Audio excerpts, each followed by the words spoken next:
फजिती पण झाली होती तिथे. हा काय सीन आहे एक्झॅक्टली? मी एक रोमिल म्हणून आमचा कास्टिंग डिरेक्टर आहे, आम्ही दोघं तिथे एकत्र राहायचो. तर बरेच वेळा बाहेर जाताना ना तो माझ्यासाठी गाडी बुक करायचा. फोटोशूट झालं, 1:30-2 झाले. मग मी त्या रोमिलला फोन करायला घेतला की हॅलो रोमिल, अभी ओ कॅब बुक करले. तर त्याचं असं झालं ना की मेरा ना फोन शायद अब असं बोलायला आणि त्याचा फोन स्विच ऑफ झाला. मी कुठे आहे हेही मला माहित नव्हतं, कॅश नाही.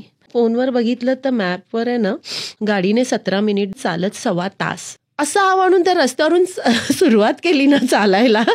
लकीली सचिन वाघ नावाचा एक मुलगा ओळख झाली होती. मी त्याला म्हणले ए सचिन, आणि मग त्याचं पण असं झालं की एवढ्या रात्री बरं मी ना थोडेसे झगामगा कपडे घातले होते ग त्या दिवशी आणि चालत ही अशी फजिती झाली होती. मग त्याने मला सांगितलं अरे कुठे, म्हटलं अरे असं असं झालं. तर त्याने पण डोक्यावर हात मारला आणि मग त्याने मला घरी सोडलं.